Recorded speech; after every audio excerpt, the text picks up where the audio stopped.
በዛሬ ቪዲዮ እነዚህን አርቲስቱ በጠና ታሟል።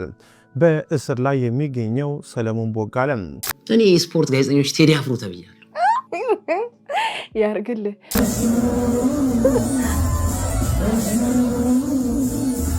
ስታደግ እንዲያው አያያዟን አይቼው የናይት ክለብ ሊቀመንበር ሊያረጓት እንደሚችሉ አስባለሁ። ወደፊት ሰውነትህን አሳየን ብለሽኛል፣ አሳየውሽ። ደግሞ ቪዲዮ እንዳረግሽው አውቃለሁ፣ ቪዲዮ ሪኮርድ እንዳረግሽው አውቃለሁ። በፈጠረሽ ቪዲዮንም አታውጪ። የራቁት ቪዲዮ ተይዞብህ ነው ወንድሜ። ሴቶች እኮ ክፉ ነን ግን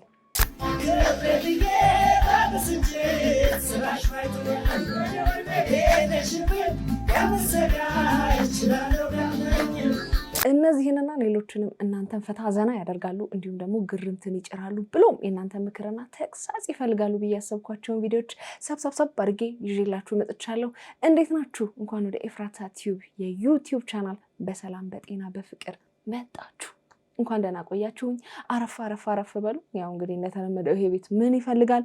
ላቭ ቢግ ላቭ ይፈልጋል። ፍቅር አሰጣጡ ደግሞ እጅግ በጣም ቀላል ነው። ሰብስክራይብ በምትል ቀላሙ ሞንደልደል ያለች በተናለች እሷን ነካ በማድረግ እንዲሁም ላይክ እና ሼር እያደረጋችሁ ሀሳብ አስተያየታችሁን ደግሞ ኮመንት ላይ ጻፍ በማድረግ ብሎም የምለቃቸው ቪዲዮዎች በቶሎ እንዲደርሷችሁ ደግሞ የደወል ምልክቷን በመጫን ለዚህ ቤት ፍቅር መስጠት ይቻላል ማለት ነው። እንድሰራባቸው የምትፈልጓቸው ቪዲዮዎች ካሉ ደግሞ የኢንስታግራም፣ የፌስቡክ እንዲሁም የቲክቶክ ገጾች ዲስክሪፕሽን ላይ ተቀምጠዋል። እነሱንም ነካ በማድረግ መላክ ይቻላል። በነገራችን ላይ ሰሞኑን ዩቲዩብ ተመቷል፣ ተደልቋል ለማለት ወዳለው እና ስትጀምሩ እንደው በቀንነት ላይክ አድርጋችሁ ብትጀምሩ ለሌሎች እንዲዳረስ ያግዛል። ለኔ በጣም ይጠቅመኛልና ባካችሁ ላይክ አድርጋችሁ ጀምሩ ለማለት ወዳለው። ለማንኛውም ብዙ ወሬ አላብዛ፣ ወደ ቪዲዮ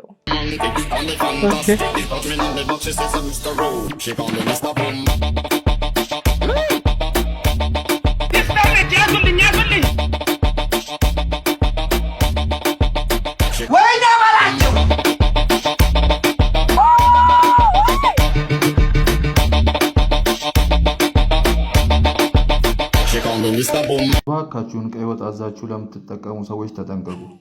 ቅልጥም ስጠብቅ የመጣልኝን ተመልከቱ። ምንድን ነው ይሄ? እኔ ነው የምግጠው ወይስ እሱ ነው የሚግጠኝ? እሱ ነው የሚግጠው።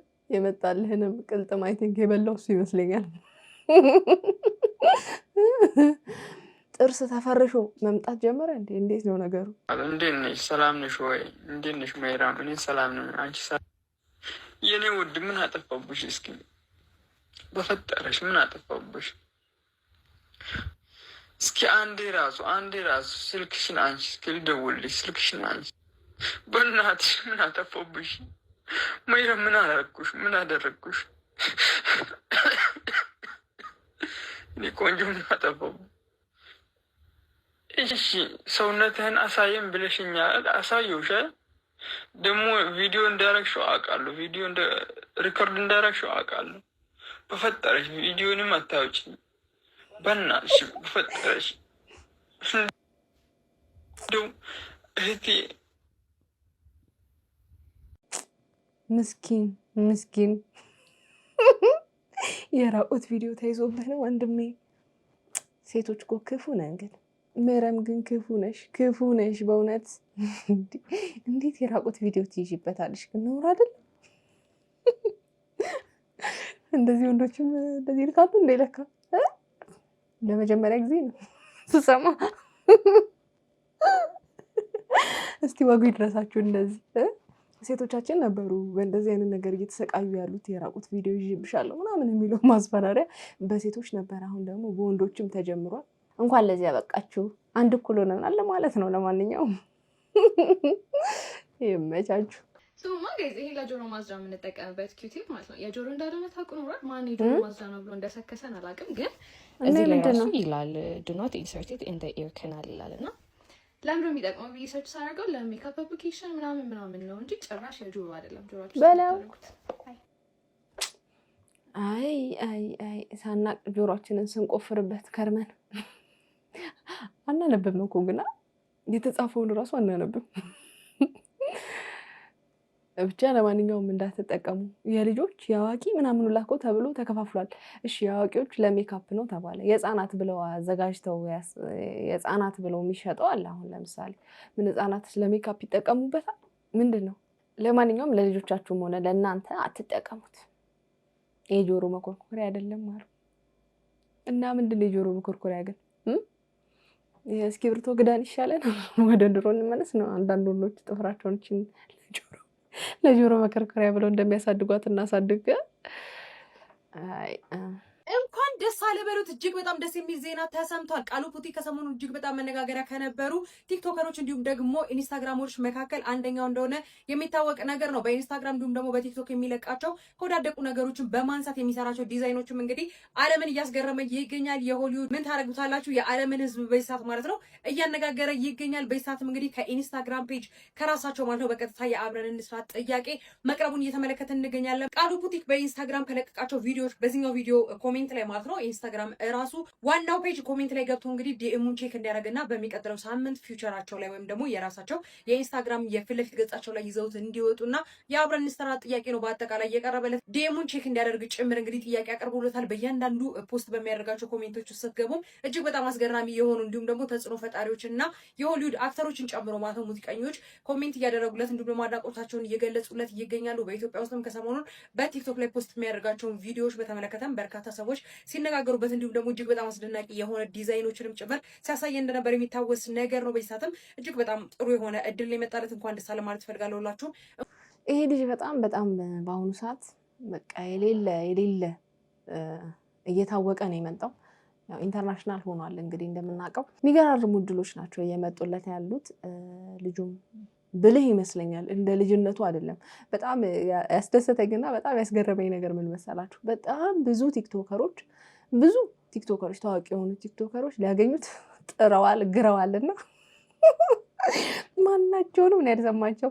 እሱ ነገሩን በጣም ነው እኔ ያበረታታውለት። በቃ የሆነ ሰው ቫይራል ሲወጣ የሆነ ሰው ሲታወቅ በቃ ሁሉም ቪዲዮ አብሮት ለመስራት ምናምን የራሳቸውን ፎሎወር ለማሳደግ ይጋጋጡ ነበርና ያ ነገር በአሁኑ ሳይሳካላቸው ቀርቷል። ልጁ እንደዛ ቢቀባበሉት ኖሮ እውነት ለመናገር እንትኑ እየወረደ ይመጣብን ነበር። አይ ቲንክ እንደዛ ብዬ ያስባለሁ። እኔም አልደግፈውም። በቃ ከብዙ ቲክቶከሮች ጋር አለመታየቱና በራሱ ብቻ እየሰራ መምጣቱ በጣም አሪፍ ነው የሆነለትና አሁንም በዚሁ ቀጥል ነው እኔ ማለት የምፈልገው እና እንኳን ደስ አለህም ማለት ወዳለሁ። የለበሰውን ልብስ እኔ እንዳጥብለት ነው የሚጠብቀው። እኔ ደግሞ ወንድሞቼ ራሳቸው ሲያጡ ነው ያየሁት እና ይጠራቀማል። ከዛ እንቀመጣ እንዴ እኔ ምንሽ ይጠራቀማል ደስ ይላል። እኔ ምንድነው ልብሴ እኮ ተጠራ እንዴ እናጣዋ ወይኔ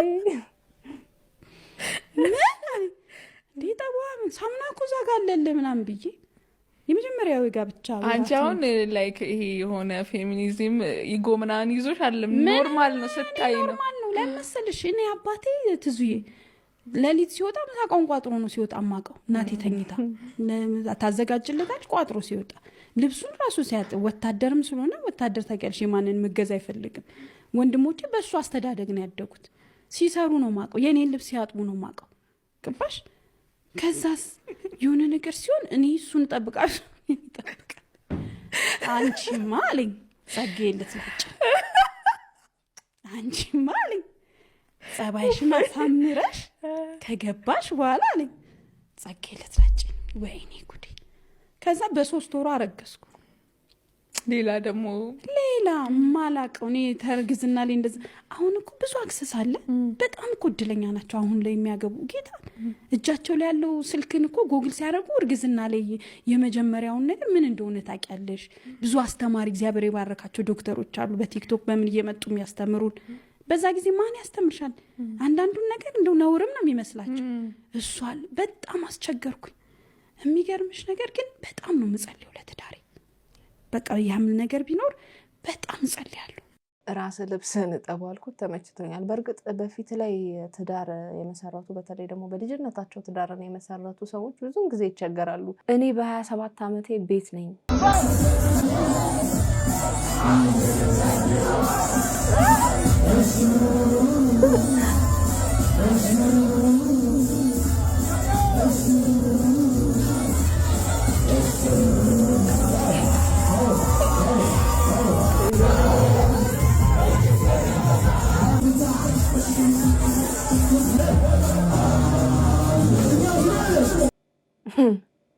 እቺ ገና ካሁኑ እንደዚህ ኮንሰርት ምናምን መግባት ከጀመረች ስታደግ እንዴ አያያዟ ናቸው የናይት ክለብ ሊቀመንበር ሊያረጓት እንደሚችሉ አስባለሁ ወደፊት ትልቅ ስትሆን ብያለ ኦሬዲ ትልቅ ሆናለች ምን ጉር ነው ወላጅ የለም ባገሩ ልጃችሁን አትቆነጥጡ ምድር ልክ ነው እንዴ ልጅ እንደ ልጅነቱ የልጆች መጫወቻ ቦታ መዝናኛ ቦታ ምናምን ነው መግባት ያለበት እንጂ እውነትም በ27 ዓመት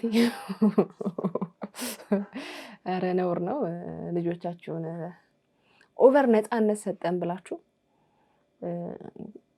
የማይመጠናቸው ቦታ ታውላችሁ ደህና ነገር መቼስ አይማሩ እንደዚህ አይነት ቦታ በመላካችሁ ዘመናዊነታችሁን አይገልጽም ስለዚህ ልጆቻችሁን የምትልኩበትን ቦታ አወቁ ምረጡ ማንንም ቢነካኝ የነካኝ አካልን ማጥቃት የሚችል እኔም ኃይል አለ በጣም ይወዱኝ ኢትዮጵያውያን አሉ ስፔሻሊ አዲስ አበባ ውስጥ በጣም በደንብ በኩራት በደንብ እናገራለሁ በጣም ወዳቸዋለሁ በጣም ማከብራቸው እኔ የስፖርት ጋዜጠኞች ቴዲ አፍሮ ተብያለሁ ሌሎችም አሉ ስለማላጎበድድ ማለት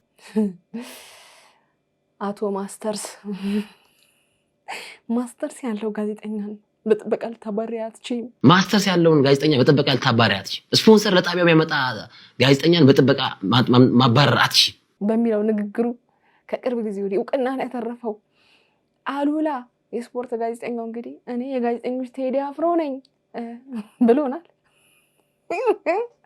ያርግል ባሳለፍናቸው ቀናት አሉላ ከትርታ ኤፍኤም ስራ አስኪያጅ ጋር ጊዜያዊ ስራ አስኪያጅ ጋር ተጣልቶ እንደነበርና በጣም በቃ በሃይማኖቴ ምክንያት ነው ከስራ ገበታዬ እንድለቅ ያረገችኝ የሚል መልእክቱን አስተላልፎን ነበር መቼስ እናስታውሳለን በኦርቶዶክስ እምነት መከተልን ምክንያት በማድረግ እንዲሁም በሃይማኖት ያለኝን አቋም ባለፈው በወጣው የካውንስል ምክር ቤት ደብዳቤ ምክንያት ማንጸባረቅን ተከትሎ የትርታ ኤፍኤም ጊዜያዊ ስራ አስኪያጅ ወደ ስራዬ ገበታ እንዳልገባ በጥበቃ እንዳባረረችኝ መናገር ወዳለው ከዛ በኋላ ደግሞ ኤንቢሲ ኢትዮጵያ ላይ ዜና ሲያነብ መቼስ አይተናል እሱም ደግሞ በይፋ ኤንቢሲ ኢትዮጵያ ጋር ተቀላቅያለሁ ብሎ ተናግሮ ነበር በድጋሚ ከኤንቢሲ ኢትዮጵያ ለቋል ተባሯል የተባረረበትን ምክንያት የሚያሳይ አንድ ቪዲዮ ያለ እስቲ እሱንም እንመልከተው ኤንቢሲ ኢትዮጵያ ጋር ተለያይቻለሁ የተለያየሁበት ምክንያት ምንድነው በአሰልጣኝ ኢንስትራክተር ሰውነት ቢሻው በሀገራችን ሌጀንድ በሀገራችን ጀግና ምክንያት እንዴት እንደማገናኘው አሳያችኋለሁ ኤንቢሲ ኢትዮጵያ ሌላኛው እህት ኩባንያ ብየዋለሁ የትርታ ኤፍኤም ያው አንዳንዴ የማናጀሮች ኮኔክሽን ይታወቃል ንግግር እንደሚያደርጉ ይታወቃል አረ ይሄ ልጅ አስቸጋሪ ነው ይሄ ልጅ ፌደሬሽን ይናገራል ጽንፈኛ ነው ኃይለኛ አትቅጠረው ምናምን ሊሉ ይችላሉ ጋሽ ሰውነት ቢሻው የሁላችንም ጀግና ናቸው ኢትዮጵያ ህዝብ እግር ኳስ ወዳድ ነው እንዴ እንዲባል ያደረገ ጀግና ነው ምክንያቱም ከ32 ዓመት ከ30 ዓመት በላይ እንግዲህ የጋሽ ሰውነት ቢሻውን እሳቸውን በተመለከተ የተዘጋጀ ዜናን አቅርቦ ነው እንግዲህ በዛ ምክንያት ካለቆቹ ጋር የተጋጨውና አሁንም ከኤንቢሲ ኢትዮጵያ ጋር የተለያየውና እኔ እንደ ሐሳብ መናገር የምፈልገው ነገር ምንድነው ይሄ ልጅ እውቅና አለው በየቦታው እየተቀጠረ ከሰዎች ጋር እየተጣላ ስማቸውን እንዲህ ብሎኝ እያለ ከሚያጠፋ የዩቲዩብ ቻናል ካለው የዩቲዩብ ቻናሉ ላይ ቢሰራ በራሱ ይሄን ያህል የሚተማመን ከሆነ ልክ እንደ መንሱር በራሱ የዩቲዩብ ቻናል ላይ እየሰራ እውቅናውን ተጠቅሞ እውቀቱን ተጠቅሞ የራሱን ነገር ማሳደግ ይችላል በዚህ ልክ በየመስሪያ ቤቱ እየገባ ስሙን ባያጠፋ ባይነኝ ከትርታ ኤፍኤም ጋርም በነበረ ሰዓት እንደዛ ያልተማረች ምናምን ብሎ በጣም ዲስሪስፔክት በሚያደርግ ሁኔታ እንግዲህ ጊዜያዊ አለቃዬ ነች ያላትን ሴት ሲናገር ነበረ ያ ራሱ ላይ ነው ነጥብ ያስጣለው ባይዘው እንደገና ደግሞ አሁን የገባበትን መስሪያ ቤት በዚህ ልክ እንደዚህ ማብጠልጠሉ አግባብ ነው ብዬ አላስብም ካልተመቸው መልቀቅና የራሱን ስራ እንትን ማለት ነው አንዳንዴ እኮ ተቀጥሮ ለመስራት የሚያመች ባህሪ ሊኖረን ይገባል አይደለ እንግዲህ የሱ ባህሪ እንደዚህ አይነት የመገዛት እንትን ከሌለው በራሱ ተፍጨርጭሮ እንደምንም ብሎ እንደማየው የሆነ የተደራጀ ስቱዲዮ ነገር ያለው ይመስላልና በራሱ ቢሰራ መልካም ነው እንደኔ ጭራሽ እየተጠላ እንዲሄድ ነው የሚያደርገው እንደዚህ እየወጣ የሆነ መስሪያ ቤት እየገባ ስማቸውን እያጠፋ ምናምን በሄደ ቁጥር ለሱ ያለው ነገር እየወረደ ልክ እንደ ወሬኛ ምናምን ተደርጎ ልክ ሰላም በሆነ ሰዓት ምንም የማይነገር ሲጣላ ደግሞ ሚስጥር የሚዘረግፍ አይነት ሰው ነው የሆነውና ከእንደዚህ አይነት ግርግር መውጣት ቢችልና በራሱ መንገድ ቢሰራ መልካም ነው ብዬ አስባለሁ። ምን ትሉታላችሁ እናንተ? አርቲስቱ በጠና ታሟል። በእስር ላይ የሚገኘው ሰለሞን ቦጋለ በወንድም ካሊድና በይገረም ደጀኔ ላይ ተጥሎ የነበረው የቤተሰብ ጥየቃ እገዳ ተነስቷል። ከእስር ቤት ያለው መረጃ አቀርብላችኋለሁ። በህገወጥ የፊንቴክ ኢንቨስትመንት ማጭበርበር ወንጀል ተጠርጥረው በእስር ላይ ከሚገኙት ታዋቂ አርቲስቶች መካከል አርቲስት ሰለሞን ቦጋለ በከፍተኛ ህመም ምክንያት የሕክምና ክትትል እያደረገ መሆኑን ሰምተናል። አርቲስቱ ቀደም ሲል በነበረበት የስኳርና የደም ግፊት ህመም አሁን ላይ ጸንቶበት ለመቆጣጠር በመቸገሩ ምክንያት አብዛኛውን የእስር ጊዜውን በፖሊስ ሆስፒታል ሕክምናው በመካተል እያሳለፈ እንደሚገኝ ታውቋል። በሌላ በኩል ከዚሁም የፊንቴክ ኢንቨስትመንት ጋር በተያያዘ የመኪና ስጦታ ተቀብለው የነበሩት አርቲስት ይገረም ደጀኔና ካሊድ ናስር ላይ ተጥሎ የነበረው የቤተሰብ ጥየቃ እገዳ ዛሬ መነሳቱን ሰምቻለሁ። አርቲስቶቹ የተበረከተላቸው መኪና በወንጀል የተገኘ ሀብት በመሆኑ ለፖሊስ እንዲመልሱ ቢታዘዙም በተሰጠው ጊዜ ባለመመለሳቸው ምክንያት ቤተሰቦቻቸው በእስር ቤት እንዳይጠይቋቸው ተከልክለው እንደነበር ተገልጿል። ይህንን የእገዳ ውሳኔ ተከትሎ ትላንት በነበረው የአርቲስቶቹ የፍርድ ቤት ቀጠሮ ላይ ካሊድ ናስር ቤተሰቦቻቸው እየጎበኟቸው እንዳልሆነና በማረሚያ ቤት የሚቀርብላቸው ምግብ ለመመገብም እየተቸገሩ መሆኑን ለፍርድ ቤቱ በቅሬታ መልክ አቤት ብሎ ነበረ። ሁለቱ ግለሰቦች ያቀረቡትን ይህንን አቤቱታ ተከትሎም ዛሬ ላይ የይገረም ደጀኔና የካሊድ ናስር ቤተሰቦች ወደ ማረፊያ ቤት በመሄድ እስረኞቹ እንዲጠይቁ መፈቀዳቸውን ከምንጮች አረጋግጠናል። በስማ እነዚህ ሰዎች በጣም ዋጋ እየከፈሉ ነው ወገኖቼ። አንዳንድ ሰዎች የአርቲስት ሰለሞን ቦጋለ መታመም ከሰሙ በኋላ ያው ሰለሞን እንግዲህ ያው የሆነ ስሜታዊ በመሆን ይታወቃል፣ በማልቀስ ምናምንና ምናልባት ማልቀስ አብዝቶ ነው የታመመው የሚል አስተያየትም እየሰጡ ነበረ።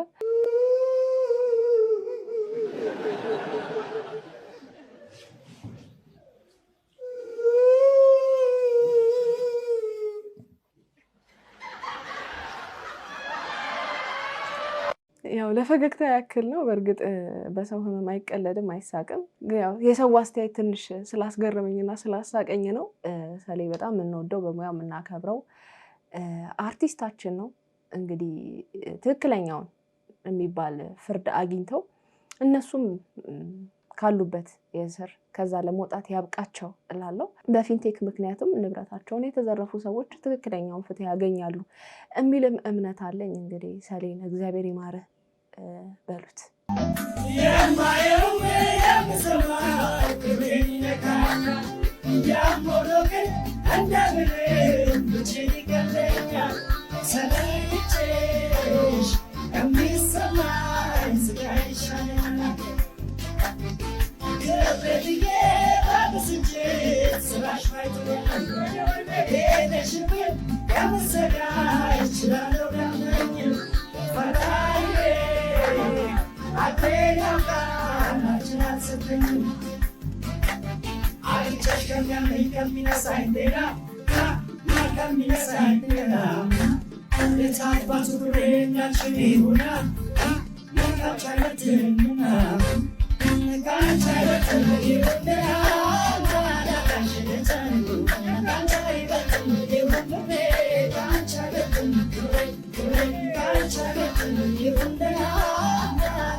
አዲስ ዓለም አልተቻለችም።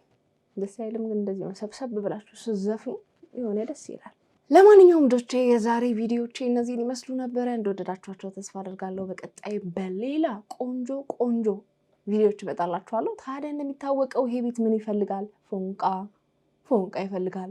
ፎንቃ ለግሱት። እንዴት ነው ፍቅር የምንሰጠው ብላችሁ ካሰባችሁ ደግሞ ሰብስክራይብ የምትል ቀላ ሞንደልደል ያለች በተናለች እሷን ነካ በማድረግ እንዲሁም ላይክና ሼር እያደረጋችሁ ሀሳብ አስተያየታችሁን ኮመንት ላይ ጻፍ ጻፍ በማድረግ ብሎም የመለቃቸው ቪዲዮዎች በቶሎ እንዲደርሷችሁ ደግሞ የደውል ምልክቷን በመጫን ለዚህ ቤት ፍቅር መስጠት ይቻላል ማለት ነው። እንድሰራባቸው የምትፈልጓቸው ቪዲዮዎች ካሉ ደግሞ የኢንስታግራም፣ የፌስቡክ እንዲሁም የቲክቶክ ገጾች ዲስክሪፕሽን ላይ ተቀምጠዋል። እነሱንም ነካ በማድረግ መላክ ይቻላል። በነገራችን ላይ ሰሞኑን ዩቲዩቤ ተመቷል፣ ተደልቋል ለማለት እወዳለሁ እና ስትጀምሩ እንደው በቅንነት ላይክ አድርጋችሁ ብትጀምሩ ለሌሎች እንዲዳረስ ያግዛል። ለኔ በጣም ይጠቅመኛልና ባካችሁ ላይክ አድርጋችሁ ጀምሩ ለማለት እወዳለሁ። ለማንኛውም የዛሬን አበቃው። ይመቻችሁ ባይ